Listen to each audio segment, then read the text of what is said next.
ఈ కార్యక్రమానికి బ్రదర్ ఎండి జగన్ వచ్చారు. ఆయన్ని ఆహ్వానిద్దాం. బ్రదర్ జగన్ ఎలా ఉన్నారు? గాడ్స్ గ్రేస్ బాగున్నాం. మనం గత ఎపిసోడ్‌లో కూడా ఈ ప్రకటన 4వ అధ్యాయాన్ని చూసాం. ఈ ఎపిసోడ్‌లో ప్రకటన 5వ అధ్యాయాన్ని చూడబోతున్నాం. చాలా ఆసక్తికరమైన విషయాలను పరలోకం గురించి మనం మాట్లాడడం ద్వారా నేను కావాలనే మీ దగ్గర అడుగుతున్నాను. అంటే ఆ రెవల్యూషన్ చెప్తేనే ఒక టెర్రర్ అయిన పుస్తకం అనే ప్రజల యొక్క మనసులో ఉంది, విశ్వాసులందరికీ. అన్ని చదువుతారు గాని దీన్ని మాత్రం అట్లే ఎంతకెంతకు చదవగలరో లేకపోతే వదిలిపెట్టాలో వదిలేస్తారు. అయితే మనం ధ్యానిస్తున్న ఈ పర్టికులర్ చాప్టర్ మీరడిగిన ప్రశ్నకు ఎంతో సంతోషమైన చాప్టర్. మన జీవితం యొక్క అంతిమము అక్కడికే వెళ్ళి ముగిస్తుంది. దీనికోసమే ఇంత ప్రయాసపడుతున్నాం, అంత చేస్తున్నాం. సో ఈ హెవెన్ వచ్చి అది చదువుతున్నప్పుడే ఒక సంతోషం. ఆ హెవెన్ అనేది నా మట్టుకైతే నేను చెప్తాను, హెవెన్ని ఫీల్ చేయాలి. ఆ మోషే వచ్చి చెప్తాడు ఒక స్థలంలో, ద్వితీయోపదేశకాండంలో ఆ పుస్తకంలో చెప్తాడు, నేను ఆ కొండను చూడటానికి ఆసక్తిగా ఉన్నానని చెప్తాడు. ఇశ్రాయేలులో ఉన్నటువంటి ఒక పర్వతము చూడ ఆసక్తి ఏ పర్వతము చెప్పాడు, ఆ పర్వతము చూడ ఆసక్తిగా ఉన్నాను. ఏ కొండను సూచిస్తున్నాడంటే ఇశ్రాయేలులో మోషేకు సంబంధించిన ఒకే ఒక కొండ, ఏదంటే రూపాంతర కొండ. అక్కడి యేసును కలుసుకున్నాడు, ఆ కొండపైనే కలుసుకుంటాడు. అప్పుడు ఆయనకి ఒక ఆశ ఉంది, నేను తర్వాత యేసుని చూడబోయే కలుసుకునే ఒక కొండ ఉంది, నేనిప్పుడే దానిని చూడాలని ఆశపడుతున్నానంటాడు. అతను కోరుకుంటాడు. అదే విధముగా మనము నిశ్చయముగా వెళ్లే ఒక స్థలముంది, అందులో మనము నిత్యకాలములు జీవిస్తామన్నప్పుడు అది ఇప్పుడు చూడాలనేటువంటి ఆశ ప్రతి ఒక్కరికీ ఉంటుంది. పౌలుకుండింది, ఆయన కొంతకాలం వెళ్లి చూశాడని కూడా చెప్తున్నాడు, పరదైస్కి వెళ్ళానంటాడు. అటువంటిదే హెవెన్ అనేది. అది మంచి అనుభూతి అనుకున్నప్పుడే ఎంతో సంతోషంగా ఉంటుంది. అవును, మనం క్రమంగా మాట్లాడితే బాగుంటుందనిపిస్తోంది. కానీ 5వ అధ్యాయంలో పరలోకం యొక్క భాగం క్రమంగా వస్తుంది. ఈ ప్రకటన 5వ అధ్యాయాన్ని మనం ఎలా అర్థం చేసుకోవాలి ప్రాథమికంగా?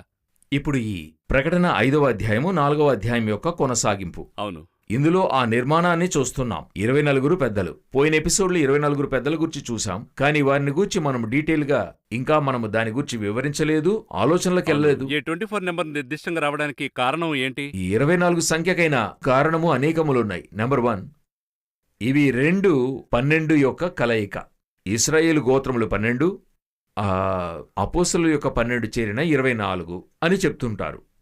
ఇది ఎక్కడ ఉంది అని అడిగినట్లయితే నూతన యెరూషలేము గురించి చెప్పేప్పుడు దాని యొక్క ప్రాకారము గోడలకు 12 ఇశ్రాయేలు గోత్రము యొక్క నామములు, దాని పునాదికి అపోస్తలుల 12 నామములు రాయబడినవని అలా 12గా వస్తుంది. ఈ నూతన యెరూషలేము యొక్క కొలతను మీరు చూసినట్లయితే పొడుగు వెడల్పు సమానముగాను కొలత 750 కోసులని ఉంటుంది. ఈ 12,000 × 12,000 1,44,000 దగ్గర వచ్చి ఆగుతుంది. ఇది ఒక సంఖ్య. 1,44,000 అనేది ఒక సంఖ్య. సో ఇదే విధంగా ఈ 24 అనేది అందులో ఉన్నటువంటి ఒక నూతన యెరూషలేముకైనటువంటి ఒక సంఖ్య. ఇదొక అభిప్రాయం చెప్పబడుతుంది. మరొకటి 24 దేనిని సూచిస్తుందని అడిగినట్లయితే హెవెన్లో మనకు భూమిలో రాజ్యం ఉందంటే ఆయనకు చుట్టూతా మంత్రులందరూ ఉంటారు. ఆ మంత్రులు సైన్యాధిపతులు ఉంటారు. ఆ విధంగా హెవెన్ యొక్క కింగ్డంలో ఒక 24 పెద్దలు ఉంటారు. ఈ 24 పెద్దలు అన్నటువంటి ఒక దర్శనం ఎవరికి దొరికిందనుకుంటున్నారు? ఆ 24 పెద్దల యొక్క దర్శనాన్ని ఎవరు చూసుంటారు? మీకు తెలిసి ఈ 24 మంది పెద్దల్ని ఎవరు చూశారని 24 పెద్దల యొక్క దర్శనం ఇలాగుంటుంది కదా, దీన్ని చూసిందెవరు? ఇక్కడ యోహాను ప్రకటనలో చూశాడు. దీనికి ముందు ఒకరు చూశారు. ఎవరిని చూస్తే చాలా ఆశ్చర్యంగా ఉంటుంది. తన రాజ్యభారము చుట్టూతా 24 పెద్దలను పెట్టుకున్న ఒకే వ్యక్తి ఎవరంటే దావీదు మాత్రమే. దానిని గూర్చి మొదటి దినవృత్తాంతము 23వ అధ్యాయం చదివినట్లయితే 24 పెద్దలను ఆయన నియమించి ఉంటాడు. ఆయన తర్వాత సొలొమోను దగ్గర ఉండదు, దావీదుకు ముందు సౌలు దగ్గర కూడా ఉండదు. దావీదు మాత్రం కొలువు తీరి ఉంటాడు. మనందరికీ తెలుసు దావీదు యొక్క రాజ్యము యేసు యొక్క రాజ్యం. దావీదు యొక్క రాజ్యభారము సింహాసనమునందే యేసుక్రీస్తు కూర్చుంటాడని తెలుసు. ఆ యేసుక్రీస్తు సింహాసన నిర్మాణాన్ని దావీదు జరిగిస్తాడు. ఈ ప్రవచనం దావీదుకి అప్పుడే వచ్చింది. దావీదు ఎన్నో ప్రత్యక్షతలు కలిగినటువంటి వాడు. యెరూషలేము మందిరం ఉంది కదా, ఇది ఎవరు కట్టింది? సాల్మన్ కట్టాడు. బట్ ఎవరిది ఆ ప్లాన్? దావీదిచ్చినటువంటి ప్లాన్. దావీదుకే రాజ్యం యొక్క ప్లాన్ ఉంటుంది, దావీదు దగ్గరే మందిరం యొక్క ప్లాన్ ఉంది. ఇంకా చెప్పాలంటే దావీదుకు ఆ రహస్యాలను బయలుపరుస్తున్నాడు. దావీదు వచ్చి మనకు కీర్తనలు చాలా గొప్ప ప్రత్యక్షతలు, యేసుని మరణము అన్నీ కూడా ఉన్నాయని మనకు తెలిసిన విషయము. యేసుక్రీస్తు యొక్క క్రొత్త నిబంధనని మనం చెప్తున్నాం. మెల్కీసెదెకు క్రమమని చెప్పబడుతుంది. ఈ క్రొత్త నిబంధన గురించి పూర్తిగా తెలిసిన వ్యక్తి ఎవరంటే దావీదు మాత్రమే. 110వ కీర్తనలో చెప్తాడు, మెల్కీసెదెకు క్రమము చొప్పున నీవు నిరంతరము యాజకుడవై ఉందువని చెప్పబడుతుంది. సో ఈ మెల్కీసెదెకు అంటే ఎవరు? మనం దీని గురించి ప్రస్తావించాము కాబట్టి కొంత దీని గురించి వారికి చెప్దాం. రాజ్యభారము, కింగ్డమ్ వేరుగా ఉంటుంది, తర్వాత యాజకత్వం వేరుగా ఉంటుంది. ఇవి రెండూ ఒకటిగా చేరదు. అవును. ఇవి రెండూ కలిపి జరిగించడమే మెల్కీసెదెకు క్రమము. అతను రాజుగా ఉంటాడు, యాజకునిగా ఉంటాడు, ప్రీస్ట్గా ఉంటాడు. ఇది యేసే చేస్తాడు. యేసుకు ముందు దావీదు ఇది చేస్తాడు. దావీదు ఏఫోదు వస్త్రము ధరించి మందసము పెట్టి ముందు నాట్యమాడి బలి చెల్లించినట్టుగా ఉంటుంది. సో దావీదు ఇటువంటి ఒక క్రొత్త నిబంధన ప్రత్యక్షత కలిగినటువంటి ఒక వ్యక్తి. సో రాబోయే యేసుక్రీస్తు రాజ్యం యొక్క ఈ 24 పెద్దలు దీని యొక్క దర్శనమొచ్చి దావీదునకుంటుంది. సో చాలా ఆసక్తికరంగా ఉంది. ఎంత క్లియర్గా చేశాడో చూడండి. అవును, వీరెవరూ కూడా ఏది కూడా సాధారణంగా చేయలేదు. పాపాన్ని మాత్రం వారు భూమికైనది వారు చేశారు గాని మిగతావన్నీ కూడా వారు దేవుని యొక్క గైడెన్స్తోనే చేసినవి. కాబట్టి వీరు పాపం చేసినప్పుడు దేవుడు దానిని సహించలేకపోయాడు. ఇంత దర్శనము కలిగిన మీరు ఎలా ఇటువంటి తప్పు చేశారు అన్నటువంటిదే వారికిచ్చే శిక్ష కూడా అధికంగా ఉంటది. మోషకిచ్చిన శిక్ష అయితే నువ్వు కానాల్లోకి ప్రవేశించద్దంటాడు. దావీదునకు చెప్తాడు, నీవు రహస్యములు చేసింది బహిరంగపరుస్తానంటాడు. కానీ దేవుని దగ్గరకు మనం సమీపంగా వెళుతుండగా ఎదురుచూపులు ఎక్కువ అవుతాయి. క్లోజ్గా వెళ్లడం అనేది కాదు, దేవుడు మిమ్మల్ని నమ్మడానికి మొదలు పెడితే ఆయన దగ్గర నుండి లభించేటువంటి ఆశీర్వాదాలు మీరు ఎదురు చూడనిదిగా ఉంటది. తప్పు చేసినట్లయితే లభించే శిక్ష కూడా ఎదురు చూడనిదిగా ఉంటది. అందుకని దగ్గరికి వెళ్ళకూడదని అర్థం కాదు. ఎందుకంటే తప్పు చేస్తేనే కదా శిక్ష. తప్పు చేయకపోతే లభించే నిధులు ఎటువంటివో ఆలోచించండి. హెవెన్లో 24 పెద్దలు కూర్చున్న దర్శనం దాన్ని చూశాడు, అలాగే నిర్మించుకున్నాడు. ఈ దర్శనాన్ని మనము యోహాను చూశాడని చెప్పుకుంటున్నాం కదా, అంతకుముందు దావీదు చూశాడు. సో 24 పెద్దల యొక్క నిర్మాణం ఇలాగ ఉంది. ఇంకొకటి ఉంది. వీరు ప్రకటన 5:9-10 ఏం ప్రస్తావిస్తున్నారంటే, నీవు వధింపబడిన వాడవే నీ రక్తమిచ్చి ప్రతి వంశములోనూ ఆయా భాషలు మాట్లాడు వారిలోనూ ప్రతి ప్రజలోనూ ప్రతి జనములోనూ దేవుని కొరకు మనుషులను కొని మా దేవునికి వారిని ఒక రాజ్యముగాను యాజకులను గాను చేసివి గనుక వారు భూలోకమందు ఏలుదురని కొత్త పాట పాడుదురు. సో 24 పెద్దలు ఎవరై ఉండాలంటే యేసుక్రీస్తు అనంతరం వచ్చిన వారుగా ఉండాలని ఉంది. ఎందుకంటే నీ రక్తమిచ్చి కొన్నావు. అలాగా వీరు యేసు రక్తము అనంతరం ఏం చేసి ఉండాలా? వచ్చి ఉండాలి. హెవెన్లో ఉండి ఉండాలి. ఎంపిక చేయబడి ఉండాలి. ఎంపిక యేసుక్రీస్తు రక్తం వలన విమోచించబడి ఉండాలి. అప్పుడు న్యూ టెస్టిమెంట్ నుండి ఎంపిక చేయమని 24 పెద్దలు అనేటువంటి ఒక కాన్సెప్ట్ చెప్పబడుతుంది. సో ఈ 24 పెద్దలను క్రొత్త నిబంధన అనంతరం వచ్చిన వారు ఎవరై ఉండాలి అన్నటువంటి ఒక ఊహకు అనేక మంది వెళ్తున్నారు. నేనైతే ఆ ఊహకు వెళ్లడం లేదు. దేవుడు ఎంపిక చేశాడు ఆ 24 మందిని. అది అపోస్తలులు కావచ్చు, ఎవ్వరన్నా కానివ్వండి. ఇది దేవుని యొక్క ఎంపిక. వాస్తవంగా ఈ వాక్యము ప్రకారము యేసుక్రీస్తు యొక్క మరణమనంతరము వీరక్కడికొచ్చారు. సో ఇదే ఈ 24 పెద్దల గురించి చెప్పబడినటువంటి అతి ముఖ్యమైన విషయం. ఇంకా మనం మాట్లాడుకుందాం బ్రేక్ తర్వాత. అయితే ఇందులో క్రమంగా మీరు చూసినట్లయితే చక్కగా అర్థం చేసుకోవడానికి మరిన్ని వివరాలు ఇవ్వబడి ఉన్నాయి. దీన్ని మనం నుండి 8వ అధ్యాయం వరకు మరొక కోణం నుండి మనం అర్థం చేసుకుందాం. 4 వేర్వేరు జీవులనే రాయబడింది. దాని గురించి మీరు చెప్పండి. ఇక్కడ 4 జీవులను చూస్తున్నాం కదండి. 4వ అధ్యాయంలోనే అక్కడ 4 జీవులను గురించి చూస్తున్నాం. సింహాసనం చుట్టూ 4 జీవులు ఉండెను అని ఉంది. ఇప్పుడు మీరు బాగా గమనించి చూడండి. హెవెన్లో ఉండేటువంటివి ప్రతి ఒక్కటి ఒక్కొక్క విధమైన క్రియేషన్స్. దూతలొకలాగా, కెరూబులొకలాగా, సెరాపులొకలాగా, ఒక్కొక్క దూత ఒక్కొక్కలాగున దేవుడు ప్రతిదీ సృష్టించాడు. ఒక వ్యత్యాసముగా 4 విధములైన జీవులను చూస్తున్నాం. అందులో ఒకటి సింహము, ఒకటి దూడ, ఇంకొకటి మనుషుని ముఖము, మరొకటి గ్రద్ద. ఈ యొక్క పరలోకములో ఈ భూమిలో ఉండదగినటువంటి వేరే సృష్టము యొక్క నిర్మాణాన్ని మనం చూడగలం. పరలోకమే ఎంటైర్లీ డిఫరెంట్. మనము భూమిలో ఉన్నట్టుగా అక్కడ ఉండదు, అన్నీ వేరేలాగున ఉంటాయి. అప్పుడు పరలోకములో భూమిలో ఉండేటువంటి అతి ముఖ్యమైన 4 కాన్సెప్ట్స్ అక్కడ చెప్పబడుతుంది. మృగము యొక్క కాన్సెప్ట్ ఒకటుంది, దూడ ఒక మృగమే, 3వది గ్రద్ద, 4వది మనిషి. ఇదేంటి, ఇదెందుకు ఇలాగుంది అని చూసినట్లయితే ఈ నిర్మాణము పరలోకములో 4 ఆ సింహాసనం చుట్టూ 4 అలాగా చూడగలం. ఇదే విషయం యెహెజ్కేలు 1వ అధ్యాయంలో ఉంటుంది. ఇదే దర్శనం యెహెజ్కేలు చూస్తున్నాడు. ఆయన చూసేది మరింత డీప్గా ఉంటుంది. కొన్ని విషయాలు డీప్గానే ఉంటాయి. ఈ 4 క్రియేషన్స్ దేని గురించి చెప్పబడింది, వారు దేన్ని మెన్షన్ చేస్తున్నారన్నది, వీటికి అనేక వివరాలు ఇవ్వబడుతూ ఉన్నాయి. ఇప్పుడు ఒక్కొక్కటిగా మనం చూస్తే, మొదటిగా ఈ 4ను 4 సువార్తలకైన సూచన అని చెప్తారు.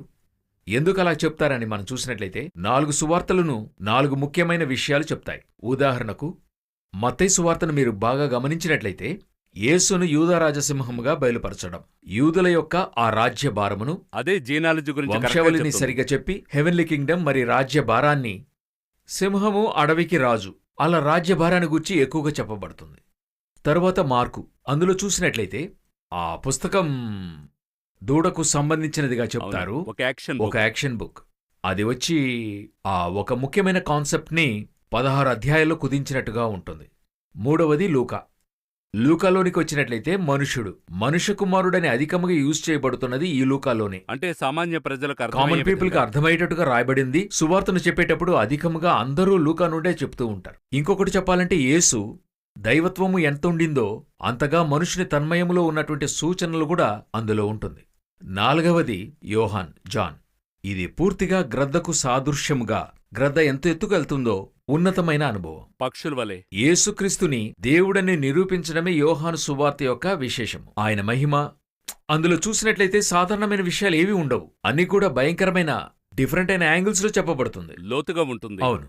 సో ఈ నాలుగు యాంగిల్స్, ఈ 4 యాంగిల్స్ యొక్క గుర్తే ఈ 4ను యేసుక్రీస్తు 4 విధాలుగా బయలుపరచబడుతున్నాడు అని చెప్పే వారు దీన్ని చెప్తారు. వాస్తవంగా నేను దాన్ని నా యాంగిల్లో నేను చూస్తున్నానంటే ఇది నా యొక్క దృష్టి, నాకు పరిశుద్ధాత్మ బయలుపరిచిందే చెప్తున్నాను.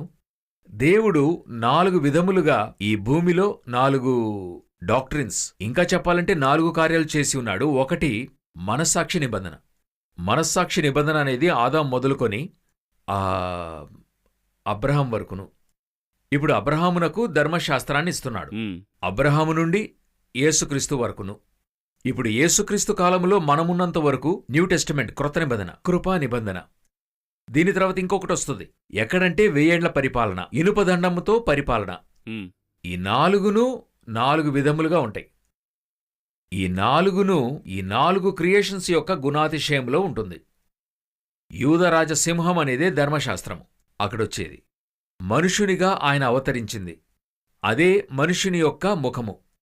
తరువాత ఆయన పరిపాలన ఇనుపదండముతో వారిని పరిపాలన చేయును, అందులో ఆయన ఆత్మగా ఉంటాడు. అది ఉన్నతమైన అనుభవం. తర్వాత ఆదాము నుండి అబ్రహం వరకును దూడవంటి ఒక అనుభవం. దేనిగుచ్చి దుఃఖపడకుండా మీరు చూసినట్టయితే అబ్రహాము కాలంలో ఎవరూ క్షమాపణ అడగరు. వారిపాటికి వారు వెళ్లే కాలము మనస్సాక్షి ప్రకారం నడుచుకునే కాలం. సో ఈ 4ను ఇలాగా 4గా విభజించచ్చని నాకు దేవుడు బయలుపరిచింది. ఇది ఒక భాగము. ముందుగా చెప్పింది ఒక భాగము, ఇది మరొక భాగం. మూడవది ఈ 4గిటి మధ్యలో ఉన్నటువంటి విషయం ఏంటని అడిగినట్లయితే యెరూషలేమునకు 4 ప్రక్కలు.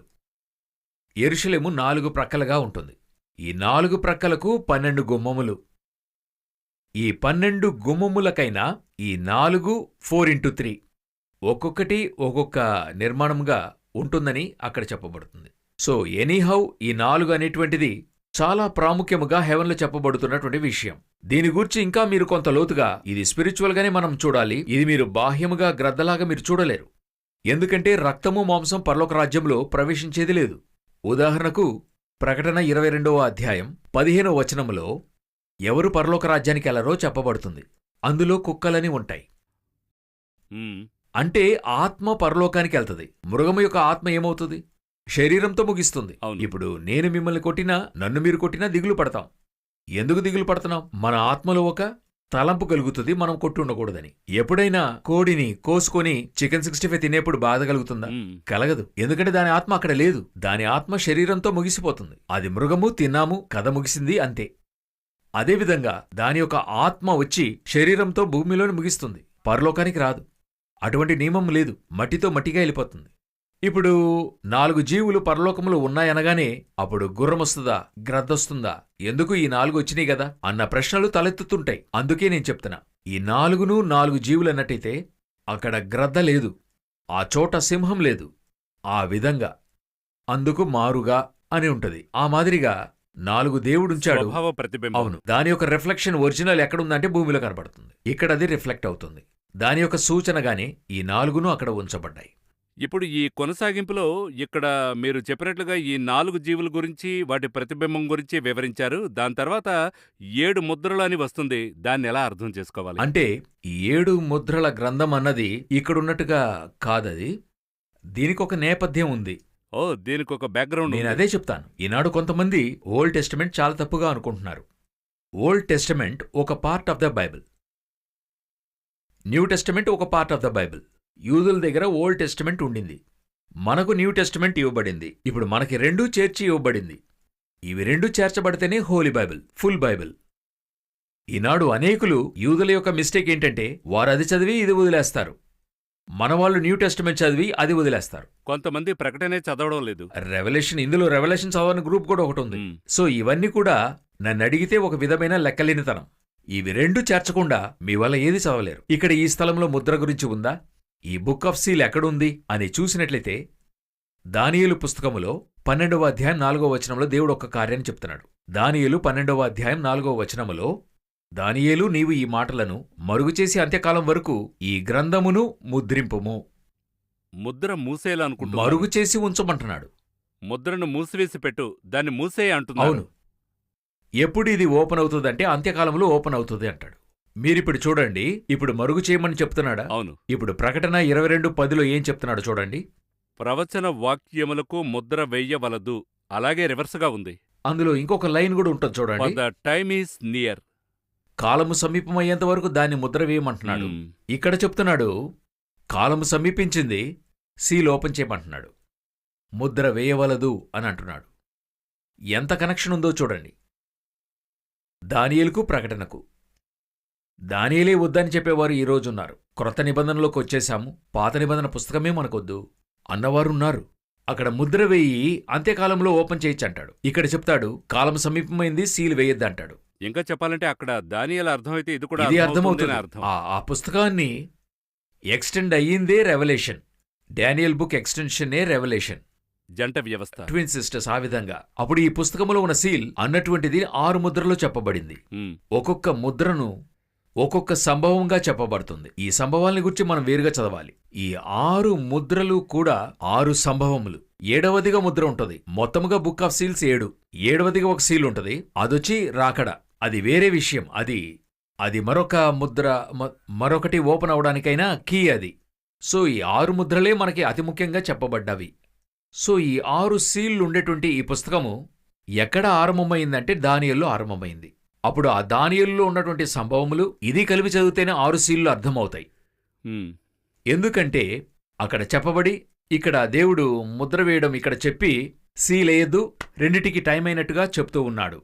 అప్పుడు దానియేలు పుస్తకములు ఏమేమి చెప్పబడ్డావన్నవి దీనితో కలిపి చదివితే మీకు ఈజీగా ఉంటుంది. దాన్ని ఎందుకు మూయమన్నాడో తెలుసుకుంటే దీన్ని ఎందుకు తెరవమన్నాడని అర్థం మనకి ఈజీగా ఉంటుంది. నేను ఒక ఉదాహరణకు మాత్రం ఈ వారము వీళ్ళకి చెప్తే ఈజీగా అర్థమవుతుంది. చూడండి 12వ అధ్యాయం ప్రకటన గ్రంథములో 3వ వాక్యములో అక్కడొక దర్శనాన్ని చూస్తున్నారు కదండి. అంతటా పరలోకమందు ఇంకొక సూచన కనబడెను ఉంది గదా. 7 తలలును 10 కొమ్ములును దాని తలల మీద 7 కిరీటములుండెను అని కదా ఉంది. 7 క్రౌన్సే కదా ఉంది. 7 వజ్రాలు, 7 క్రౌన్స్ కదా. అయితే మీరు టోటల్ బైబిల్లో ఎక్కడ చూసినా 10 క్రౌన్సే ఉంటుంది. ఇప్పుడు ఉదాహరణకు ఒకే ఒక వాక్యాన్ని చదవండి. ఆ ప్రకటన 13:1 చదవండి. రెవల్యూషన్ 13:1. 10 కొమ్ములను 7 తలలను గల ఒక క్రూర మృగము సముద్రములో నుండి పైకి వచ్చాడు చూచితిని. దాని కొమ్ముల మీద 10 కిరీటములు, దాని తలల మీద దేవదూషణమైన పేలుళ్ళు ఉండే. 10 కిరీటములే అక్కడ ఉన్నాయి. 10 క్రౌన్స్ కదా. అవును. ఎందుకు ఇక్కడ మాత్రం 7 ఉన్నాయి? అవును, ఎందుకున్నాయి? అదే ప్రశ్న. ఈ 7 ఎందుకు అయ్యిందన్నది దానియేలు చదివితే అర్థమవుతుంది. ఇప్పుడు అది కూడా మనం చెప్పేద్దాం, ఎందుకంటే వారు సందేహంతో ఉండిపోకూడదు. కొన్నిసార్లు ఇలా వెళ్తున్నప్పుడు అనేక మంది మీరది చెప్పకుండా వదిలేశారే అని అడుగుతుంటారు. ఇప్పుడు బుక్ ఆఫ్ డానియల్లో మనం 7వ అధ్యాయాన్ని చూద్దాం. 7వ అధ్యాయంలోనికి వెళ్ళి అక్కడ చూడండి దేవుడు ఒక కార్యాన్ని చెప్తున్నాడు. దానియేలు 7వ అధ్యాయము 7వ వచనం చూడండి. పిమ్మట రాత్రియందు నాకు దర్శనములు కలిగినప్పుడు నేను చూచుచుండగా ఘోరమును భయంకరమునగు 4వ జంతువు ఒకటి కనబడెను. అది తనకు ముందుగా ఉండిన ఇతర జంతువులకు భిన్నమైనది. అది మహాబల మహాత్మ్యము గలది. దానికి పెద్ద ఇనుప దండములును 10 కొమ్ములును ఉండెను. అది సమస్తమును భక్షించుచు తుత్తనీయులుగా చేయుచు మిగిలిన దానిని కాళ్ల క్రింద అణగద్రొక్కుచుండెను. నేను ఈ కొమ్ములను కనిపెట్టగా ఒక చిన్న కొమ్ము వాటి మధ్యన లేచెను. దానికి స్థలమిచ్చు ఆ కొమ్ములలో 3 పెరికి వేయబడినవి. 7 అంకె ఎక్కడొస్తుంది? ఇక్కడొస్తుంది. 10లో 3 పెరికి వేయబడ్డాయి. ఈ 7 12వ అధ్యాయం 3వ వచనంలో వస్తుంది. 7 అనేది ఇక్కడ చెప్పబడుతున్నది. ఇంకెక్కడ కూడా మీరు ఆ 7ను చూడలేరు. ఎక్కడ చూసినా 10 కొమ్ములు 10 క్రౌన్ ఇవే వస్తూ ఉంటాయి. అప్పుడు 3 పెరికి వేయబడిన సూచనగా ఇక్కడ 7 క్రౌన్స్ ఉంటాయి. సో ఇటువంటి ఒక మాదిరి అయిన కనెక్షన్ ఈ పుస్తకానికి ఉంటుంది. సో ఈ ముద్ర వేయబడినటువంటి ఈ పుస్తకం వెనుక ఈ విషయం అనేది ఉంది. ఈ ముద్రను గూర్చియు దీని సంబంధిత విషయాలన్నీ రానున్న రోజుల్లో ఈ 6 ముద్రలను వేరుగా చదువుకుందాం. 7వ ముద్ర రాకడ. దాని గూర్చి వేరుగా మనము ఒక వారముగా దాని గూర్చి చెప్తేనే వారికి అర్థమవుతుంది. ఎన్నో విషయాల గురించి మనం మాట్లాడాం. ఇప్పుడు ఇందులో నుండి ఈ చాప్టర్ 5 గురించి అనేక విషయాలు మాట్లాడాం. ప్రేక్షకులకు చివరి 2 నిమిషాల్లో అర్థం చేసుకోవడానికి పాయింట్స్ ఏమున్నాయో చెప్తారా? ఇప్పుడు హెవెన్ అది 2 భాగాలుగా ఉంది. ఉమ్, ఒకటి సింహాసనం ఉండేది, ఒకటి గాజు సముద్రం ఉండేది. సింహాసనం ఉండే స్థలములో 4 జీవులు, 24 పెద్దలు, 7 ఆత్మలు ఉండేవి. దాని చుట్టూత 24 పెద్దలనేది అందరూ నమ్మేలాగున దేవుడు 24ని ఈ భూమి నుండి తనకై ఎంపిక చేసుకున్నాడు. అందులో అలాగే ఉంటుంది. 4 జీవులనేది 4 సువార్తలు కావచ్చు, లేకపోతే 4 విధములైన సిద్ధాంతములు కావచ్చు, లేకుంటే 4 విధములైన యెరూషలేము యొక్క ప్రక్కలు కావచ్చు. ఇలాగ చెప్పబడుతున్నాయి. ఇందులో ప్రాముఖ్యమైంది, ఇందులో ఒక విషయం ఏంటని అడిగినట్లయితే, ఒక ముద్ర వేయబడిన పుస్తకం. ఈ పుస్తకము యొక్క స్పెషాలిటీ ఏంటంటే, యేసుక్రీస్తు తప్ప ఈ పుస్తకము యొక్క ముద్రను తెరవడం ఎవరి వల్ల కుదరదు. యేసుక్రీస్తు ఆ పుస్తకాన్ని, ఆ ముద్రను తెరవాలంటే ఆయన వచ్చి మొత్తబడినటువంటి గొర్రెపిల్ల అని ఉంది. సో ఆ విధంగా మరణించి జీవముతో కూడా లేచినందువలన ఆయన ఆ పుస్తకాన్ని తెరవగలడు. ఎందుకంటే ఆకాశము పైన క్రింద మరి ఎక్కడ కూడాను ఆ ముద్ర ఎవరు తెరవలేరని స్పష్టంగా ఉంది. సో యేసుక్రీస్తు అన్నిటినీ జయించడం వల్ల అది అప్పచెప్పబడుతుంది. అది తీసుకున్న అతడు ఈనాడు ఆ పుస్తకము యొక్క ముద్రను తెరచి మన దగ్గరిచ్చాడు. అందువల్ల మనము దీన్ని ధ్యానిస్తూ ఉన్నాం. లేకుంటే మనకి ఇది ఎలాగ ఉండుంటదంటే సీల్డ్ బుక్కే. దీని గురించి మనకేదీ తెలిసుండేది కాదు. సో బాగా ధ్యానించండి, దేవుని సన్నిధిలో కూర్చోండి, దేవుని దగ్గర అడగండి, ఇంకా రహస్యాలు అడగండి. దేవుడు ఈ సీల్స్ గురించి మాత్రమే కాదు, ఇంకా అనేక విషయాలు మనకు తెలియజేస్తాడు. ఈ కార్యక్రమానికి మీరొచ్చినందుకు ధన్యవాదాలు బ్రదర్ జగన్. అనేక విషయాలు నేర్చుకున్నాం. తర్వాత కార్యక్రమంలో ఇంకా డీప్గా అనేక విషయాలు నేర్చుకుందాం. ఈ కార్యక్రమానికి వచ్చినందుకు మళ్ళీ మీకు